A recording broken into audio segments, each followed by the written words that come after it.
Goeiemôre Kerk en Suid. Ons wil sommer so met die oog op ons invloedryk reeks graag hierdie liedjie vanoggend met julle deel. Julle kan net so sit en saam met ons na die woorde luister.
Welkom by Kerk en Suid.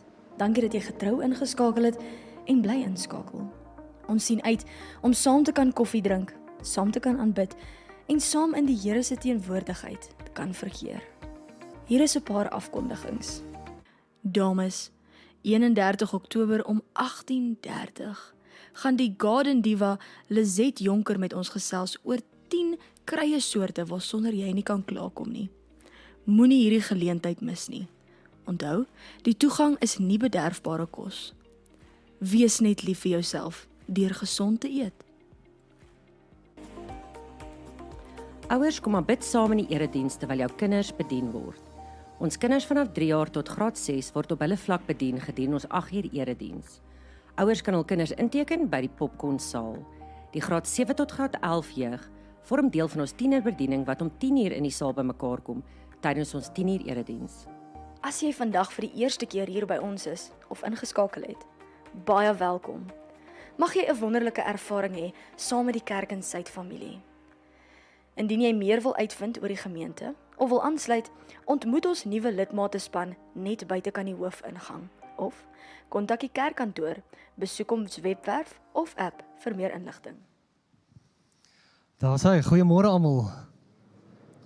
Ek hoop julle almal het al 'n mooi oggend gehad en die bietjie reën wat geval het, ek hoop julle waardeer dit net so baie soos ek.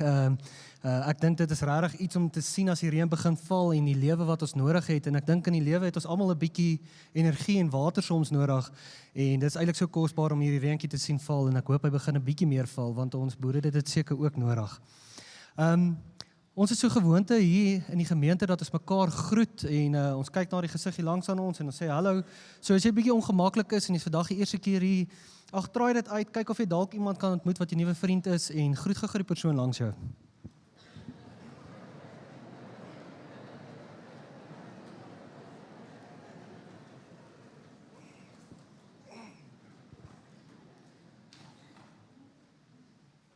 Ek sien almal het lekker vrolik gegroet, dit is my lekker om te hoor, julle is so vol energie. So, dan het ons ook 'n gewoonte, as jy verjaar, wil ons dit saam met jou vier. Enige iemand wat hierdie week so bietjie ouer word as wat jy laas jaar hierdie tyd was. So as jy verjaar in hierdie week, van vandag tot en met volgende week Saterdag, wil jy nie hand opsteek nie. Verjaar jy regtig vir jou vrou? Baie geluk vir jou vrou, maar jy kan nou nie 'n sjokolade kry vir jou vrou nie. Enig iemand anderste?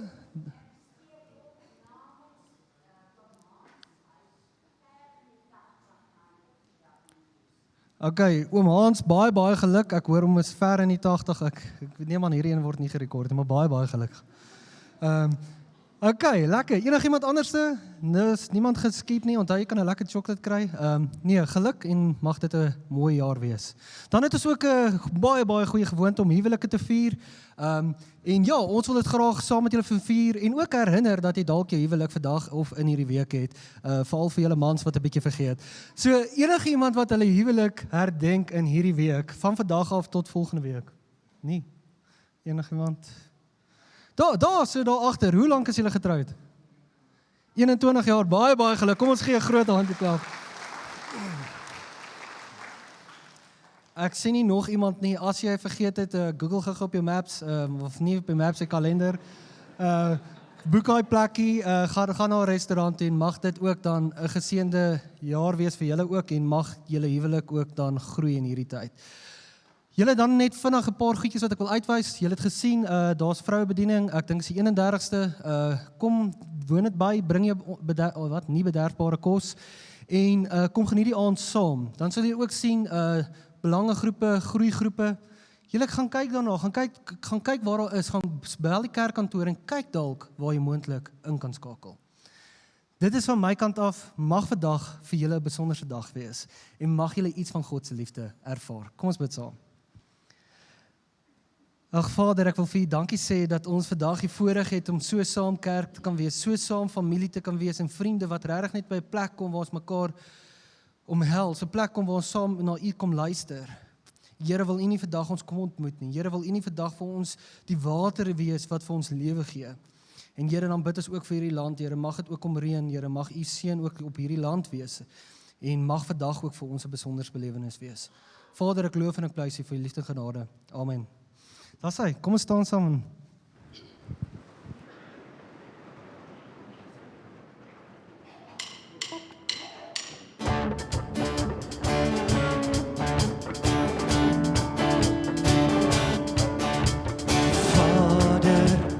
Vader, ons eer U.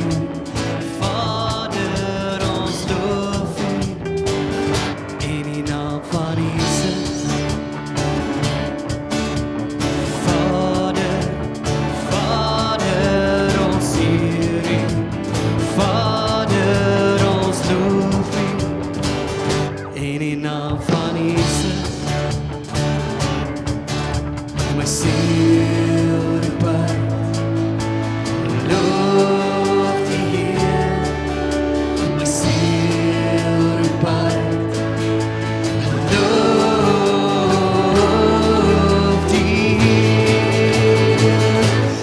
U is Vader om aanbid te word. U is Vader om aanbid te word. U is Vader om aanbid te word. U is Vader, Abba Vader, om aanbid te word. Vader, Vader, ons eer U. Vader, ons loof U. In die naam van Jesus. Vader, Vader, ons eer U. Vader, ons loof U. In die naam van Jesus. My ziel roep uit, loof die Heer. My ziel roep uit, loof die Heer. Want U is Vader om aanbid te word. U is Vader om aanbid te word. U is Vader om aanbid te word. U is Vader, Abba Vader, om aanbid te word.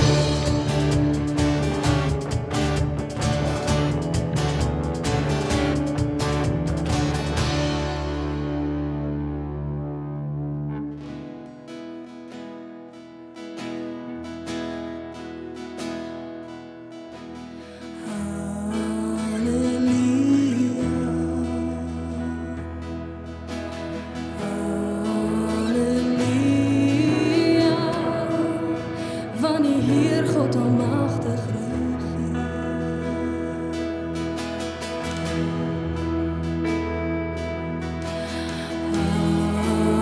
Halleluja.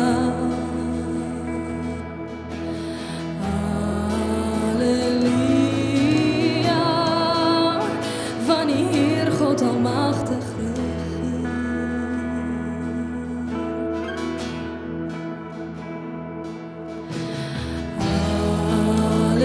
Halleluja, heilig, heilig, is die Heer God almachtig. Waardig is die Lam, waardig is die Lam, want U is heilig. Heilig is die Heer God almachtig. Waardig is die Lam, waardig is die Lam. Amen.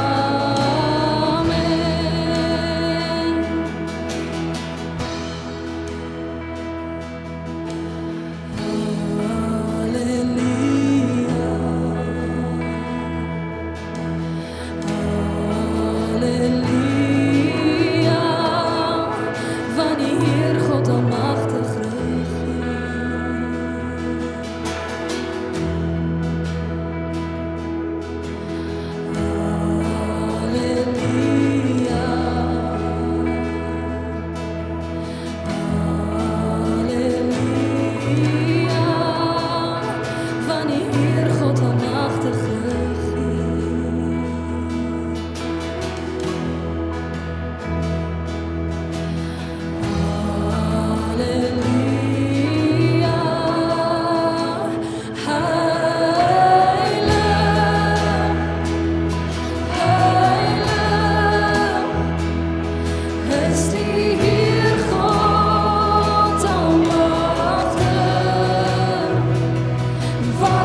die naam. Amen. En waardig is die naam. Waardig is die naam.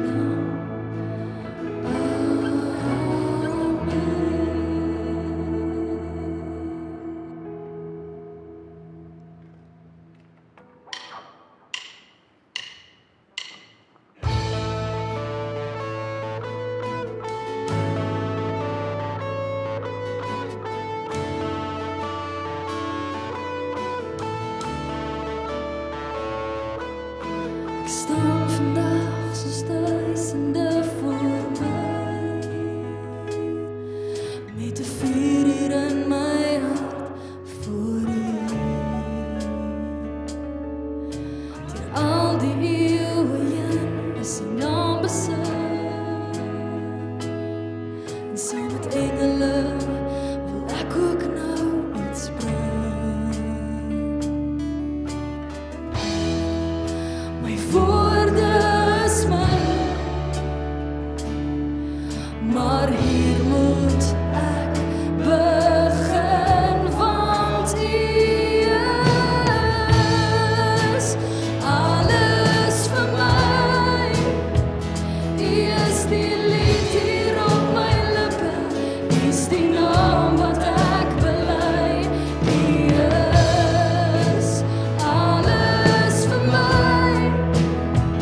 U is my begin, U is my einde, U is my weg, U is my lewe. U is alles vir my, en U is genoeg.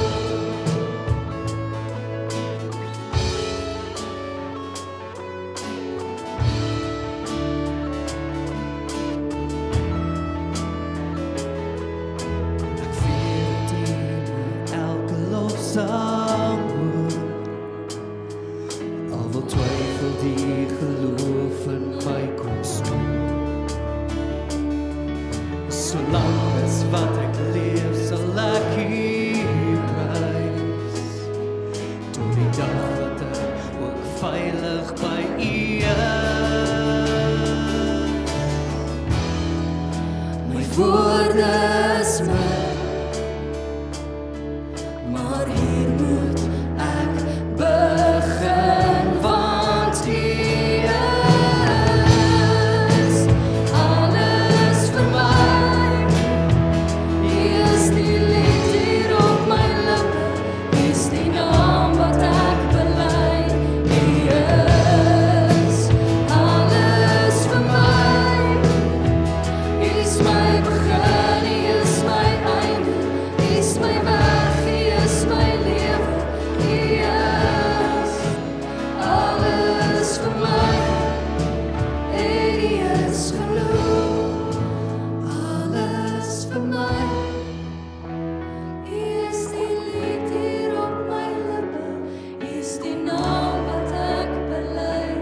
U is alles vir my. U is my begin, U is my einde, U is my weg, U is my lewe. U is alles vir my, en U is genoeg.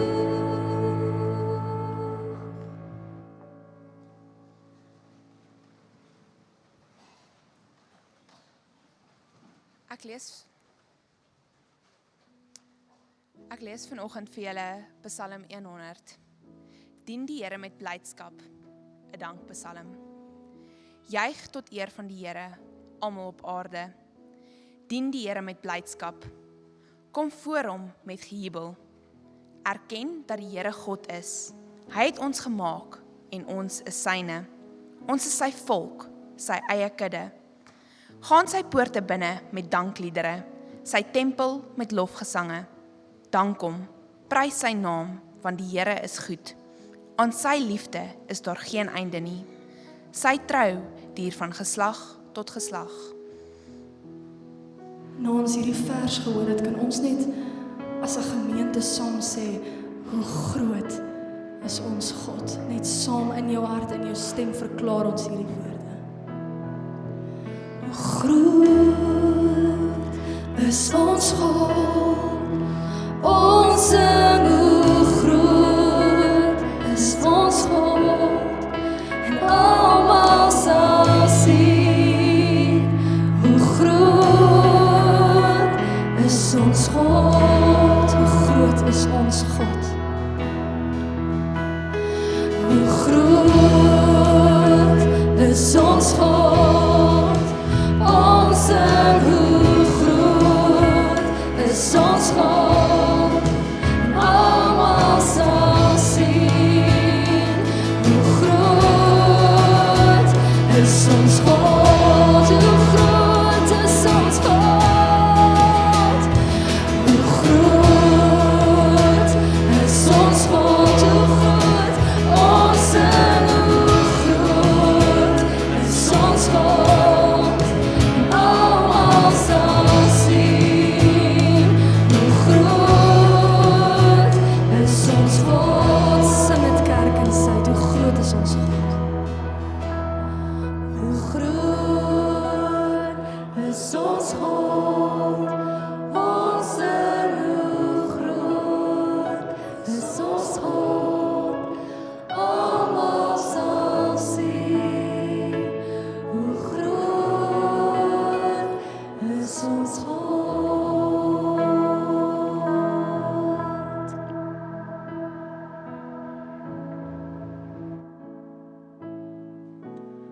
Kom ons maak ons oë vir 'n oomblik toe. As die Here sê dat ons getuies sal wees reg oor die wêreld, wonder ek wat in jou gedagtes opkom. Miskien een of ander land ver, ver weg, of 'n tropiese eiland. Maar wat as die wêreld waarvan Jesus praat reg onder jou neus is? Dalk is dit by jou werk, jou gym, jou skool of jou vriende. Dalk jou kleinkinders of selfs iemand wat in jou straat bly.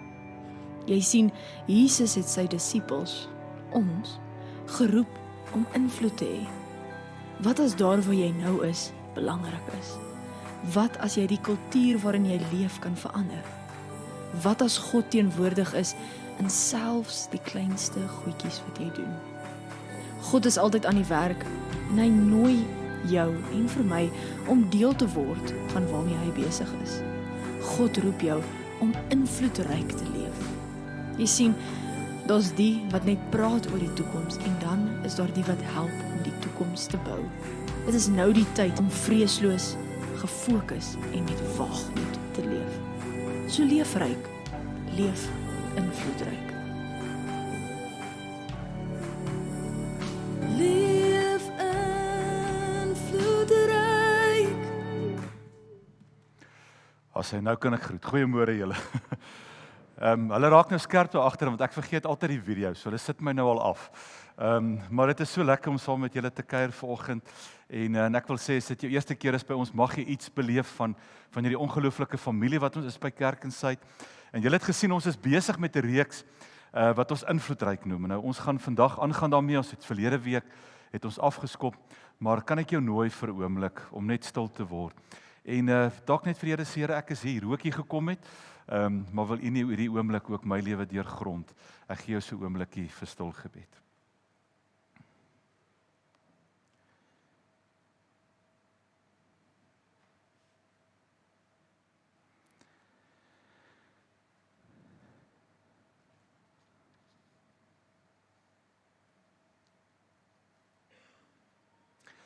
Ag Hemelse Vader, ons wil so aansluit by dit wat ons nou gesing het, toe ons net gesê het, hoe groot is ons God. En Here, so deel van vanoggend se tema, Vader, is hierdie hartklop van ons, om te weet waaroor aanbidding gaan. En Here, aansluiting te vind, Here, by wie ons gemaak het, en vir wie U is in ons lewens. Ag Here, en so sit ons elkeen voor U, U deurgrond ons lewens, U ken ons harte. Ag en Here, my gebed is net dat U ons sal ontmoet hier waar ons nou is, in die fase, die seisoen van ons lewens. Miskien is ons hier met onsekerheid, miskien is ons hier met seer, gebrokenheid, of Here, miskien net met 'n verwagting. Maar Here, U ken ons. En mag ons beleef, Here, hoe U ook U woord gebruik om ons ook in hierdie oomblik van saamwees nader aan U te bring. Ons bid dit in Jesus naam. Amen. Nou ja, julle invloedryk. Ons noem die reeks eenvoudig die volgende deur te sê leef ryk, maar leef invloedryk. En daar kan julle sien, ons het verlede jaar het ons begin met die reeks en dit het so deel geword van ons gemeentetaal dat ons net besef het ons wil verder bou en hierdie invloedryk idee, hierdie roeping wat ons in ons lewens het, soms so inmeng met alles waarmee ons by Kerk en Suid besig is. Dit is eintlik sulke mooi woorde, want as ons praat van leef ryk, dan is die eerste gedagte wat baie keer by ons kom, want dit is iets wat ons almal graag sal wil hê, is dit nie? Om op 'n plek te kom in ons lewens waar ons kan ryk leef, dat ons genoeg het, dat ons 'n oorvloed het, wat ons nodig het in die lewe. Maar dan kom ons en ons loop ons dikwels vas in die woord van die Here, want wanneer ons begin dink in hierdie wêreldse konsep van om ryk te wees en ons begin voor God se koninkryk staan, dan hoor ons die ego van Jesus se stem reg deur die woord om vir ons te sê, maar ek roep julle vir iets groters. Ek roep julle om invloedryk ook te kan leef.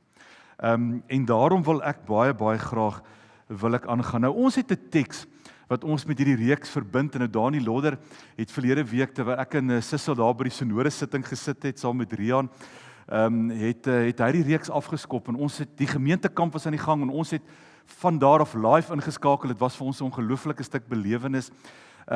Maar hy het afgeskop en die eerste ding wat ons weer met mekaar bevestig het is eintlik 'n teks wat as jy ooit in jou lewe wonder oor wat God se wil is vir jou lewe, wil ek amper vir jou so ver gaan en sê daar's een teks in die Bybel en as jy hom ken jy sy wil. En dit is Efesiërs 2 vers 10.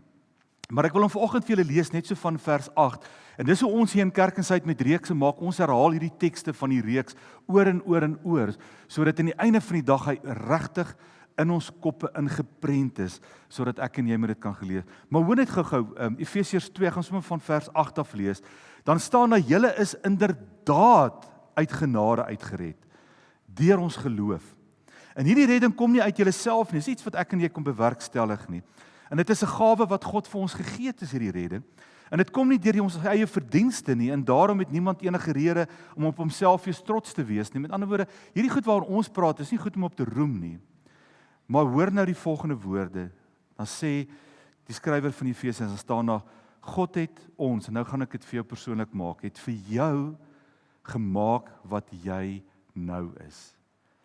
En in Christus Jesus roep hy jou om jou lewe te wy aan die dade waarvoor hy jou bestem het. Is dit nie 'n ongelooflike teks nie?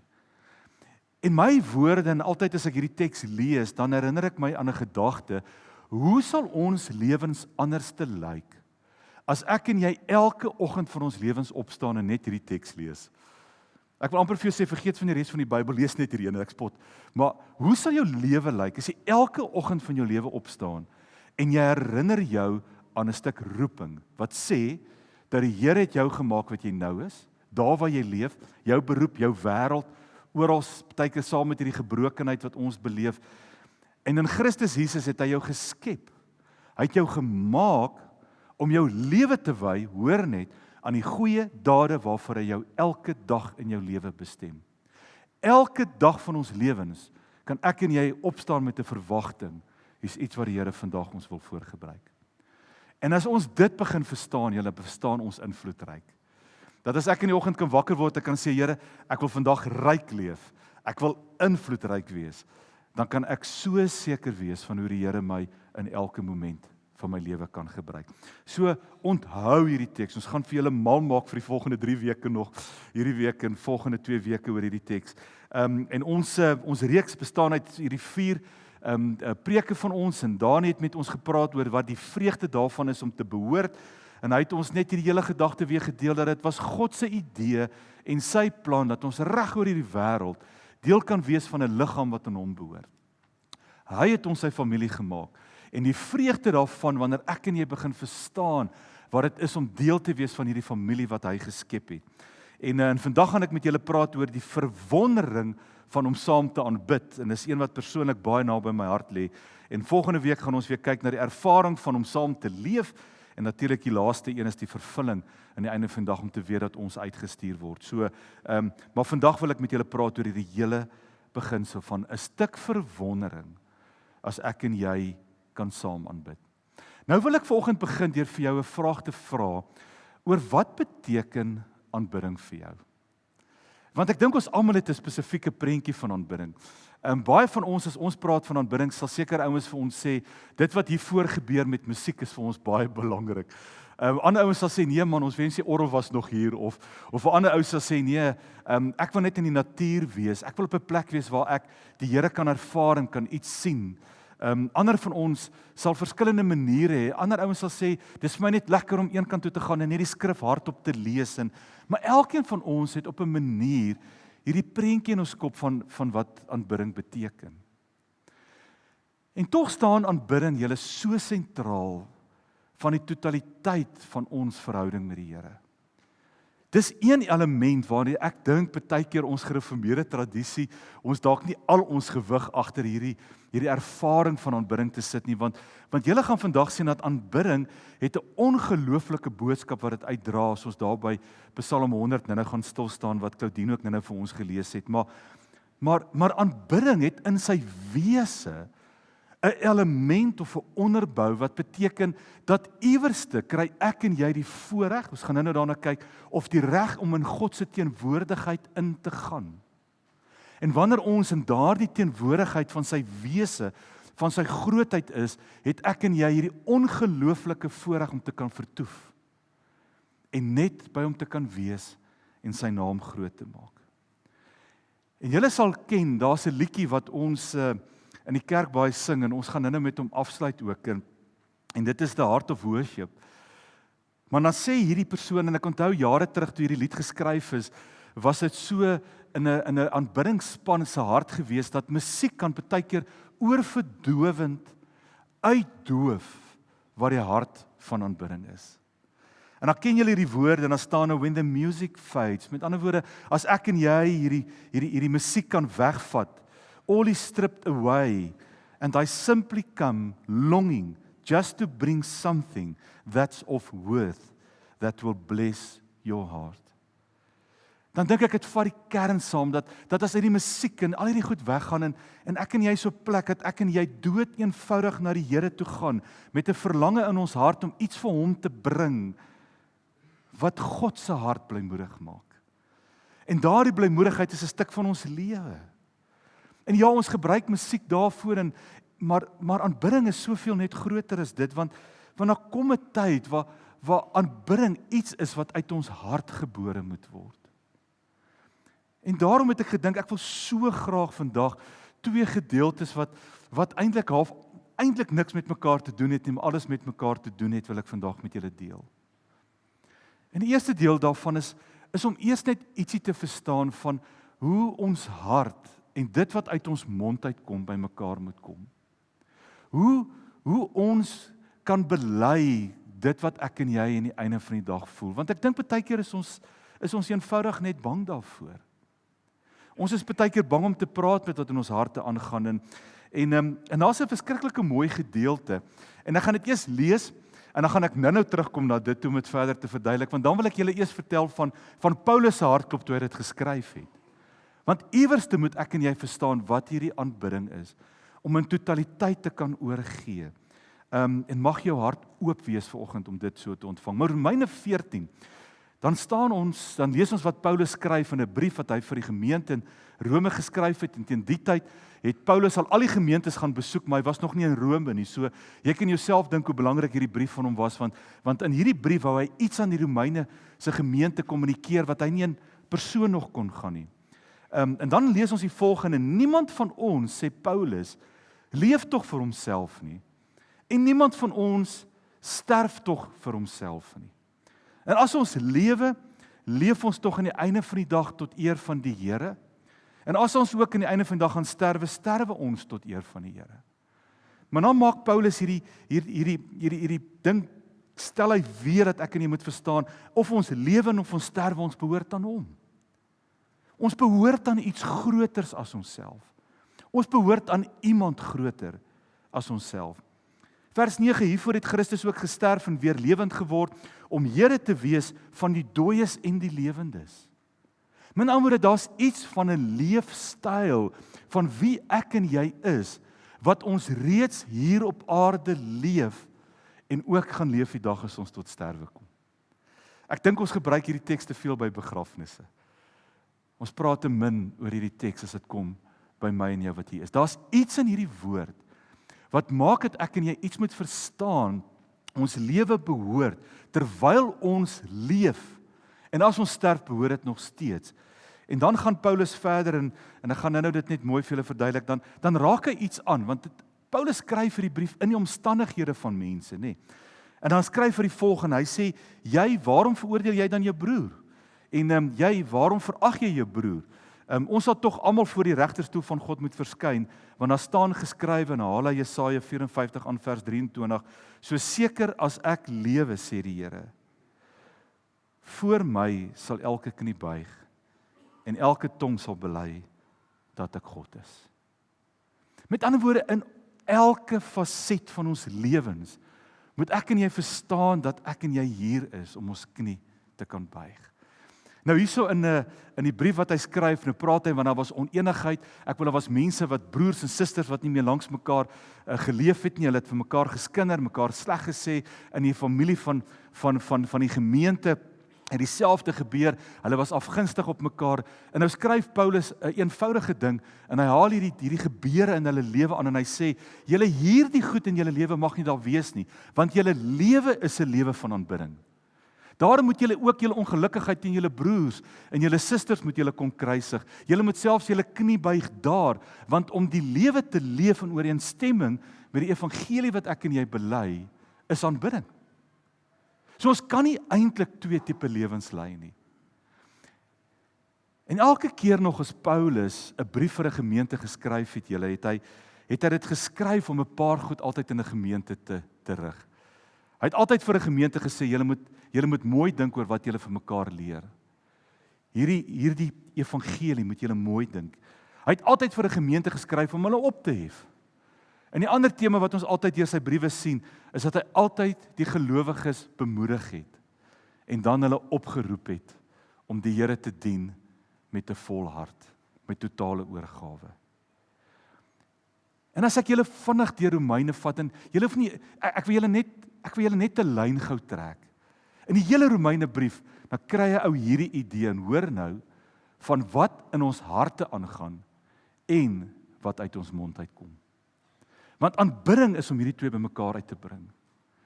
En hoor net gou-gou, Romeine 1, van die begin af, sê Paulus vir die gemeente, hy sê aan almal wat in Rome vir wie God liefhet en wat hy geroep het om aan hom te behoort, genade en vrede vir julle van God Vader en die Here Jesus Christus. En dan kom hy eenvoudig en hy het gesê, julle moet een ding begin verstaan, God het julle lief. En God roep julle gemeente om in 'n verhouding met hom te staan. Dis waarvoor julle geroep is, 'n verhouding met hom. Lees nou 'n bietjie aan en kom jy by Romeine 1 vers 16, dan skryf Paulus die volgende, hy sê, en daarom skaam ek my nie oor die evangelie nie, want dit is 'n krag van God tot redding van elkeen wat glo. In die eerste plek of jy Jood is of jy nie Jood is, en of jy dink jy's heilig en jy sondaar is, maak nie saak wie jy is nie, ek skaam my nie vir hierdie evangelie nie, sê Paulus.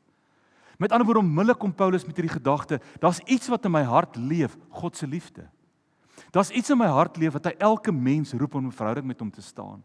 Daar's nog 'n ding wat in my hart leef, en dit is dat ek nie skaam is vir hierdie evangelie wat red nie. En onmiddellik kan jy die woorde hoor van Paulus wat sê, daarom is dit wat in my hart is, ook die goed wat in my mond is. Dis aanbidding. Romeine 10 vers 8, dan sê hy, naby jou, met ander woorde baie naby in jou, is die woord, en is iets wat in jou mond en in jou hart moet wees. Hoor net gou. Ek en jy kan nie net ons geloof in ons hart dra nie. En ek dink is baie keer een van die dilemma's waarmee ek en jy in hierdie lewe stoei, is dat ons het baie keer hierdie gevoel wat ons het vir die Here, en ons weet ons behoort aan hom, en ons is dankbaar ons behoort aan hom, maar dikwels kom dit nooit uit ons mond uit nie. Ons bely dit nie, ons leef dit nie, ons spreek dit nie. En as ek myself kry, dan beledig ek weer my broer, of ek sê wie is slegs vir my suster, of my man, of my vrou, of my kinders, of my mense in hierdie Suid-Afrika, en skielik kom daar hierdie afstand tussen hart en mond. En as ek en jy kan verstaan waar aanbidding gaan en ons kan begin bely, gaan julle agterkom dat dit wat uitkom en dit wat in ons hart is, baie nader in mekaar gaan begin leef. Romeine 10 vers 9, dan staan daar, as jy met jou mond bely dat Jesus die Here is, en met jou hart glo dat God hom uit die dood opgewek het, sal jy gered word. 'n Hart en 'n belydenis, en dan staan daar, met die hart glo ons, en met die mond bely ons. Ons kan nie stil bly oor wat in ons harte gebeur nie. En aanbidding, julle, is om 'n baie plek in ons lewens te wees, dat ek en jy kan begin verwoord, dit wat God in my lewe doen, dit wat ek glo, wat in 'n kruis gebeur het, daai vertroue wat ek het in God almagtig om dit te gaan leef daar buite, iewerste moet dit hartgoed, moet mondgoed word. Ek en jy moet daarvan kan praat, ek en jy moet daaroor kan getuig.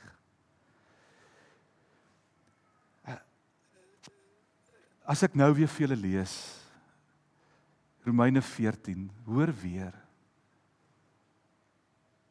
Niemand van ons leef tog vir homself nie. En niemand van ons sterf vir homself nie. Waarvoor staan ek en jy?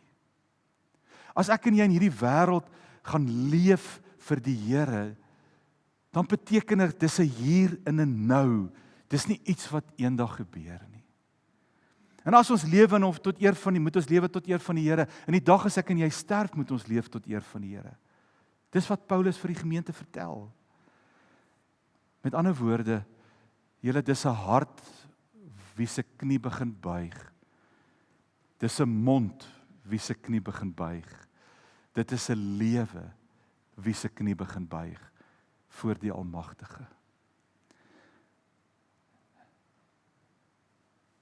As ek en jy wil praat, julle, vandag oor aanbidding, dan wil ek dit vir jou sê, dit gaan nie net oor om iets te glo nie, maar dit gaan oor om te aanbid. Ek het al baie keer myself verstout en baie keer weet ek nie of ek die regte ding altyd sê as ek dit sê nie, maar ek kan nie dink dat ons verhouding met God iewers anders te kan begin as op ons knieë nie. As ons mense wil wees wat hom bely en gaan leef met sy hart en gaan leef met ons roeping om invloedryk te leef, iewerste in ons verstaan en begrip van wie hy is, gaan altyd op een plek moet begin. En die beste plek is by aanbidding. Wanneer ek so klein word en hy so groot word, wanneer ek letterlik in my wese oorgee en dit nie meer gaan oor my nie, wanneer ek letterlik my lewe begin verbind aan iemand groter as ek.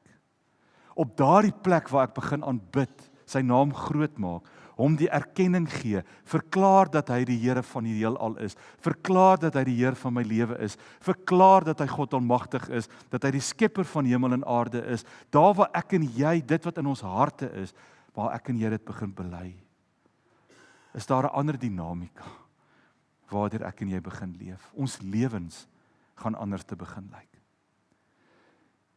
En nou wil ek julle vat na Psalm 100 toe, want in Psalm 100 het ou Dawid, en seker die kortste Psalm, 5 verse het hy ongelooflike klomp goed kom skryf, dan staan daar 'n oproep om God te prys. Dis hoekom hy hierdie Psalm gaan skryf. Hy skryf dit vir gelowiges en hy sê hier is 'n oproep om God te prys. En dan lees ek dit graag saam met jy, 'n dankpsalm, en ek gaan hom net lees want ek wil julle nou die momente in daai psalm wys. Dan staan daar: juig tot eer van die Here, almal hier op aarde. Almal van ons moet dit doen.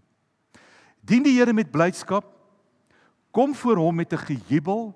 Met ander woorde, ek en jy moet na hom toe gaan. Kan julle die taal hoor wat Dawid praat? Iewers te gaan ek en jy moet wees om met 'n gejubel na sy hart toe te gaan, voor hom te gaan staan. Erken dat hy die Here God is. Hy het ons gemaak en ons is syne, ons is sy volk, ons is sy kudde. Gaan sy poorte binne met dankliedere staan daar geskrywe. Sy poorte moet ons binne gaan. Sy tempel moet ons vul met lofsange. Dank hom, prys sy naam, want die Here is goed. Aan sy liefde is daar geen einde nie. Sy trou duur van geslag tot geslag. Ek wil julle net 'n paar goedjies noem waaroor aanbidding gaan. En dan gaan ons terug gaan na die Psalm toe, dan gaan ons dit net weer lees en dan gaan ons afsluit. As ek vir jou moet vra wat is aanbidding, is die eerste ding wat ek vandag vir jou wil sê, dat aanbidding illustreer een van die kerneienskappe van wie God is, naamlik genade. En weet julle hoekom sê ek dit? Dis 'n God wat so genadig was teenoor my en jou, wat vir my en jou die ruimte gegee het om binne sy teenwoordigheid in te gaan en by hom te gaan vertoef. Dis 'n God van genade. Dis een van die eerste eienskappe vir my en vir jou om te verstaan waaroor aanbidding gaan, want kan ek raai dat die rede hoekom ek en jy sukkel om aanbidding te gaan is omdat ons nie genade verstaan nie. Want ek voel ek moet nog eers hier 'n klomp goed uitsorteer, ek moet nog eers hier 'n klomp goed regmaak wat ek verkeerd gemaak het en eers as dit reg is, het ek die voorreg om in sy teenwoordigheid in te beweeg en by sy voete te gaan sit en te van vertoef en in sy teenwoordigheid iets te ervaar van hom. Ons het hierdie persepsies dat ek moet eers iets word. En daarom moet ek en jy verstaan, aanbidding is nie om iets te word nie. Aanbidding is dit gaan oor die genade. God wat vir my en jou genade gegee het, reeds geskenk het dat jy in sy teenwoordigheid mag ingaan. Jy het reg gehoor. As jy vanoggend hier sit en jy wonder of jy die reg het om in God se teenwoordigheid in te gaan, hoor dit vandag finaal. Jy het die reg deur die genade wat hy vir jou gegee het om in sy teenwoordigheid in te gaan. Hy nooi jou uit. 'n volgende eienskap van genade, aanbidding is dat aanbidding is nie iets wat ons doen nie. Aanbidding is wie ons is. Ek en jy behoort aan hom. Wanneer jy aan iemand behoort, is jy die aanbidder van die een aan wie jy behoort. As jy die wêreld aanbid, beteken dit die wêreld besit jou. As jy geld aanbid, beteken dit geld besit jou, maar ek en jy word nie meer daai goed besit nie, want ons het die genade ontvang, ons het hom leer ken en ons behoort aan hom. Ons is aanbidders. Dis nie iets wat jy eintlik net doen nie, jy leef dit. Dis jou wese. Dis waarvoor ek en jy gemaak is. Volgende eienskap is aanbidding, julle is 'n ontmoeting met God die Almagtige. Dis regtig 'n plek waar ek die Here ontmoet op 'n manier wat ek dit nêrens anders te kan doen nie.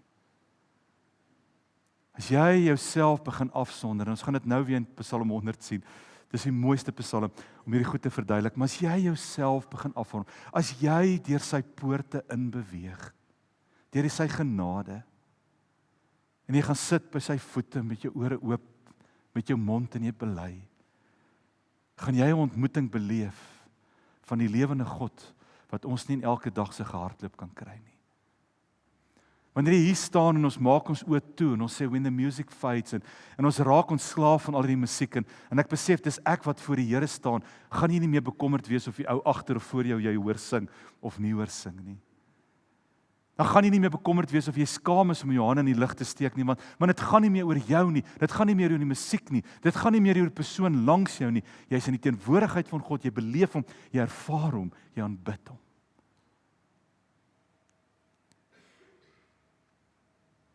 Aanbidding is deel van ons elke dag bestaan, moet deel wees van ons elke dag bestaan. Aanbidding is wanneer ek en jy ons oë kan oopmaak en vir Here dankie sê vir hierdie dag. Wanneer ek en jy uitry vroegoggend werk toe en ons sien 'n sonsondergang of opkoms, ek kies nie opkoms, om vir die Here te kan sê Here dankie.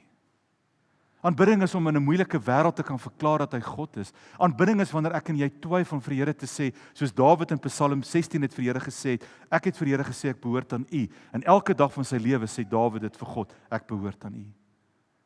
Gaan lees Psalm 16. Dis aanbidding. Aanbidding is as ons instap en ons is gasvry met mekaar, ons is vriendelik en ons ontvang mekaar. Aanbidding is wanneer ons die woord lees, sentraal van ons lewens. Aanbidding is ons saam luister, saam groei, saam wees. Want dis waarvoor God ons kom roep. En daarom wil ek weer Psalm 100 vir jou lees, maar ek wil hom die keer lees met jou hart wat oopgaan. Om te verstaan waaroor aanbidding gaan.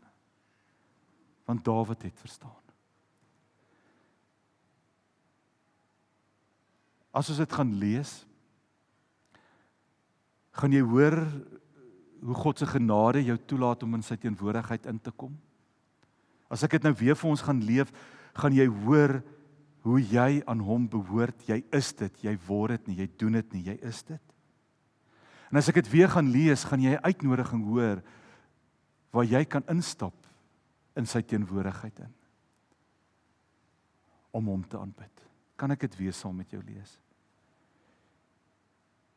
Juig tot eer van die Here almal op aarde. Jy kan juig. Jy kan letterlik tot eer van die Here, dit wat in jou hart is, deur jou mond laat vloei. En almal op aarde word geroep daarvoor. Nie net party ouens nie.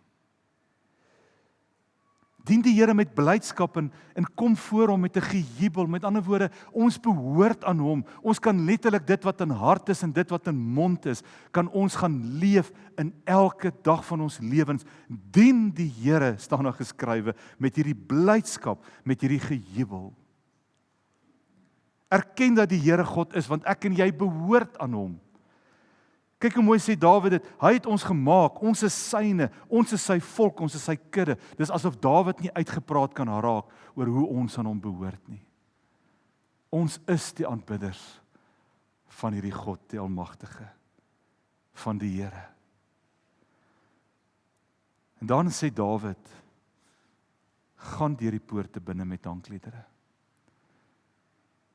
Sy tempel met lofsange, dan kom prys sy naam.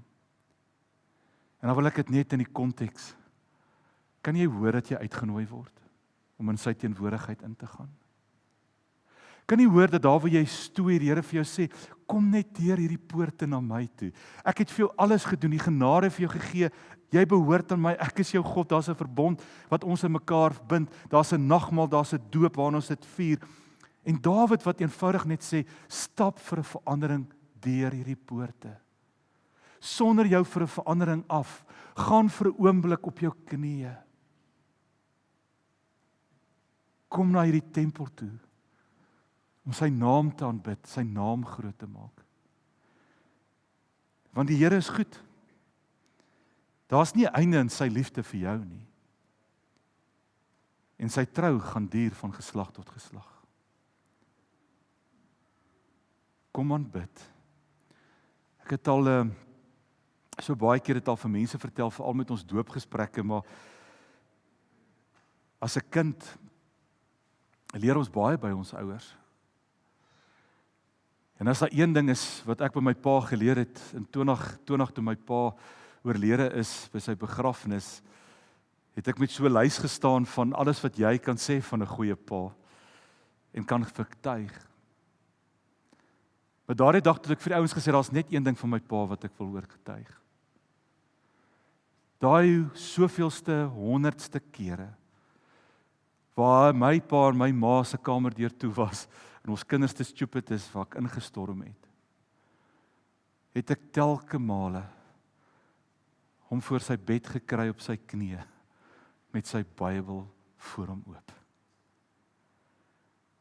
En dan het ek so skaam daai deur net toegemaak, want ek het net besef, ek het hier in iets ingeloop, en daai ding het op my gegroei, en ek het besef, dis hoe ek die Here, en later het ek my Bybel oopgemaak op my knieë. Ek het nie eens geweet waar om te gaan lees nie, ek het nie eens geweet wat om te gaan lees nie, maar ek het hierdie beeld gehad van 'n volwasse man, wat op sy knieë voor sy bed is met die Bybel oop, besig om deur hierdie poorte binne te gaan in God se teenwoordigheid, by daai plek te kan wees, waar die Here met hom in gesprek tree. En menigte male later in my lewe is dit op hierdie einste knie van my, waar ek sy stem hoor het, waar sy woord begin leef het, waar ek die poorte kon ingaan, waar ek sy naam kon groot maak, en waar ek aanbidder geword het van wie God is. Dit is soveel makliker om dan gehoorsaam te wees, want ek en jy weet waar dit is om te behoort. En die Here nooi jou soos wat jy is, want hy nooi jou met sy genade. En daarom moet jy nooit dink jy is nie goed genoeg nie. Moet ook nooit dink jy het nie die woorde wat dit veg om 'n bidder te wees nie. Die Here sê vir jou, moenie met oorvloed van woorde kom nie, gaan lees in Matteus. Hy nooi jou letterlik soos wat jy is en sê, kom net in, kom praat net met my. Al is dit net om op die Here te sê goeiemôre. Al is dit net in die gebrekkigheid van ons woord om vir Here te sê, Here, ek is hier. Al is dit partykeer net om my woord oop te maak en te sê, Here, praat met my deur die woord, maar kom soos wat jy is. Want hy het dit gereed gemaak vir jou om in sy teenwoordigheid deur daai poorte in te gaan. En nou wil ek afsluit met dis hoekom die kerk vir my hoekom ek so lief is vir die kerk. Het jy al gedink, ek kan dit vir julle lees, Hebreërs 10 vers 25, gaan staan daar, ons moenie van die samekomste van die gemeente af wegbly, soos party se gewoonte is nie, maar mekaar eerder aanmoedig om daarheen te gaan, en dit des te meer die oordeelsdag nader kom, want daar is hierdie oproep, maar weet julle waaroor gaan dit? 'n Kerk inspireer. 'n Kerk verkondig. Wanneer jy daar staan en aanbid en ek staan hier en aanbid, is ons besig om invloedryk te leef teenoor ieder en elkeen wat in hierdie gemeente is. Ek en jy is besig om in God se teenwoordigheid invloedryk te wees wanneer ek en jy toelaat dat ons met hom verbind en hy met ons verbind in 'n oomblik en hierdie plek raak hierdie wonderlike plek om te vertoef. En my hartsbegeerte is dat die kerk niks anders as dit ooit sal wees as om 'n plek te wees in sy teenwoordigheid nie. En miskien was jy lanklaas in die kerk en miskien beteken die kerk vandag vir jou iets. Maar ek wil ook vandag vir jou sê, ons tema gaan oor invloedryk. Wil jy nie iemand gaan nooi wat lanklaas in die kerk was om weer terug te kom nie? Want dis hier waar ons leer. Dis hier waar ons ontdek. Dis hier waar die Here partykeer met my begin praat op 'n manier wat op ander plekke dalk nie gaan gebeur nie. En as ons verstaan wat dit is om invloedryk te leef, beteken dit ek en jy stap tog vandag hier uit, nie net met 'n gevoel van wow, die Here was goed nie, ons stap tog vandag hier uit. Omdat ons hart in ons mond by mekaar kom. Omdat dit wat ons hier beleef, ons dit gaan bely. Dit wat ons hieroor gepraat het, buite gaan praat. Wanneer ons mense ook innooi om weer by mekaar te kom en te sê, ons behoort. Ons behoort en daarom kan ons aanbid. Ek wil nou 'n bedieningspan vra, as Rita, julle kan vir ons vorentoe kom. Want ek wil jou nou nooi om 'n lied wat ons baie goed ken te kom sing. Maar wanneer ek jou nou gaan nooi om te kom sing, wil ek vir jou sê, wil jy nie vir 'n oomblik vergeet van die musiek nie. Wil jy nie vir 'n oomblik vergeet van jou man en vrou. Luister julle, ek kan nie sing nie en ek sing so hard. Ek staan baie keer daar agter en dan sing ek en sien ek die mense kyk om. Rarig, julle moet ophou doen as ek dit daar staan en sing speel. En weet julle wat? Dit maak nie saak nie. En partykeer steek ek my hande in die lug en miskien is ek die enigste een en dit maak nie saak nie. Want ek en jy leef invloedryk oral waar ons gaan. En daarom nooi ek jou, wil jy nie vir 'n oomblik hierdie lied saam kom sing nie. Vergeet van die mense om jou. Kom wees net. Kom ons staan en ons sing hierdie volgende lied.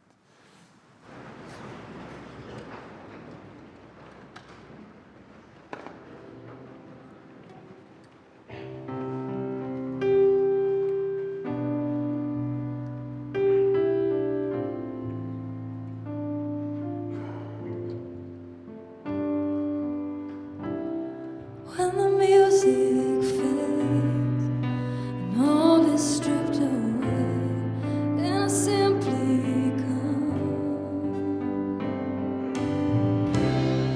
longing just to bring something that's of worth that'll bless your heart. I'll bring you more than a song, for a song in itself is not what you have required.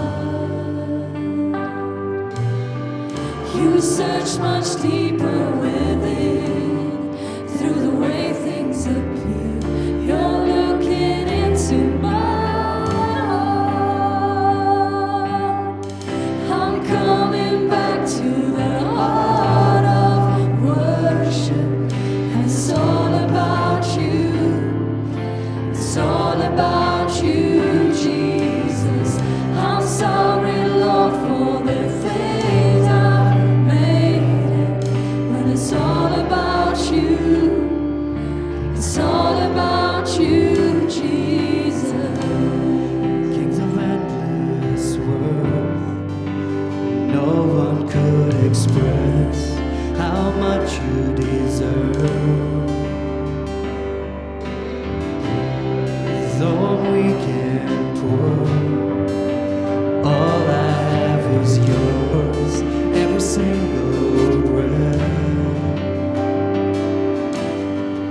I'll bring you more than a song, for a song in itself is not what you have required. You search much deeper within, through the way things appear. You're looking into mine. I'm coming back to the heart of worship, and it's all about you. It's all about you, Jesus. I'm sorry, Lord, for the thing I've made it, but it's all about you. It's all about you. Sing it, God, and say it. I'm coming back to the heart of worship. It's all about you. It's all about you, Jesus. I'm sorry, Lord, for the thing I've made. It's all about you. It's all about you, Jesus.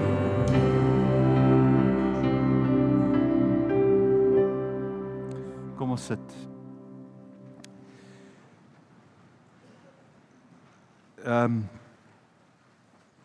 Ons het dis ons slotgebed ook. Is net hierdie lied om vir die Here te aanbid. Julle weet ons is in ons 10de maand en ons het gesê dat hierdie 4 weke wil ons begroting so in 4 dele uitdeel. Dat ons net weet ook wat gaan in kerk se finansies aan. Ek dink dit is so belangrik. Ou kan nie behoort aan 'n gemeente as 'n ou nie ook saam partykeer opgewonde raak nie. En ek gaan gou vra dat ons vinnig daai video kyk oor vandag se deel van die begroting en dit letterlik twee sinnetjies sê en dan gaan ons klaar wees. Kan ons gou daarna kyk, julle, dankie.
Nou ja, julle het dit so vinnig gesien verlede week het ons gekyk na die deel van die begroting wat alles te doen het met net om saam te kan wees.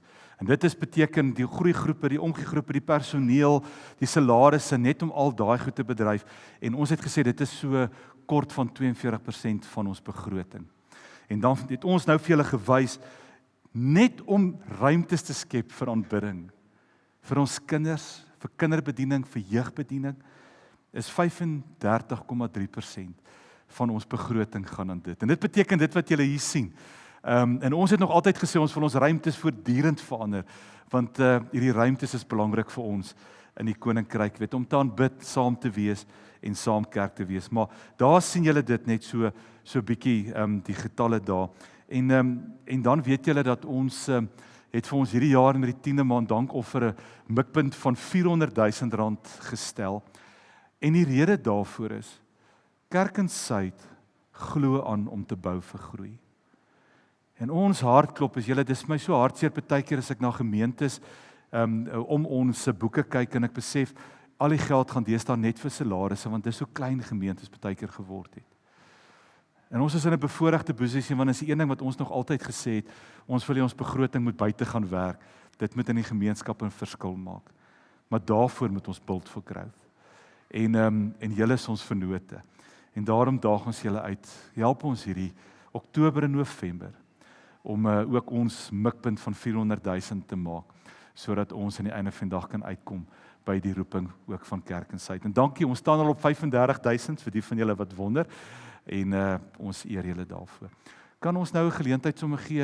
Ek het van die offergawes vergeet amper. Ons moes dit al sommer gedoen het terwyl ek gepraat het. Maar kom ons neem gou die offergawes. As jy langs die kante sit en daar's 'n mandjie langs jou, tel hom net gou op. Hy sal op die grond wees of op die bank. En dan stuur jy hom asseblief net so aan. En dankie ook vir julle bydrae by Kerk en Suid. Julle sal ook sien, daar agter is ook ons 10de maand koevertjies wat julle ook kan gaan kry.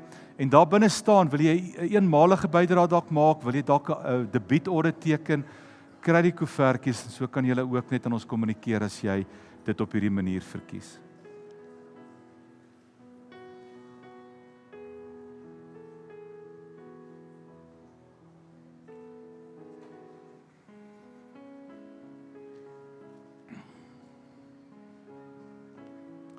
Natuurlik ook SnapScan by die banke en as jy SnapScan sal daar ook 'n opsie wees vir 10de maand wat op jou app sal verskyn.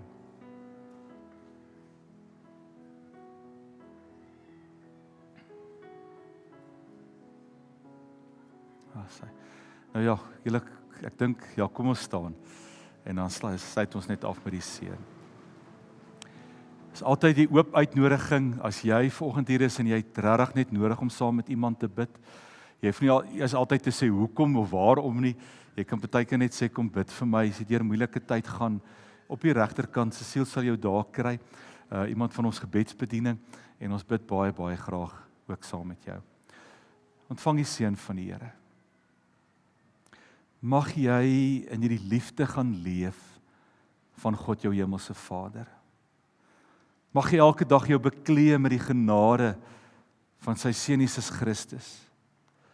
En mag jy in die teenwoordigheid gaan leef van die Heilige Gees. Mag jy dit glo en hom aanbid vir die volheid van wie hy is. En almal saam sê, amen. Lekker dag vir julle.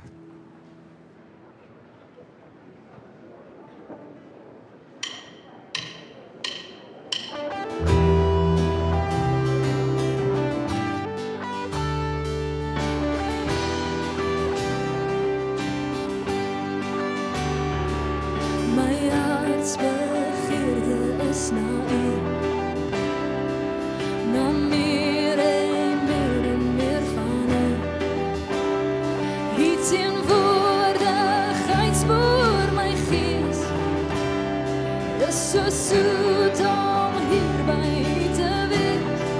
Spoor my, vloei deur my,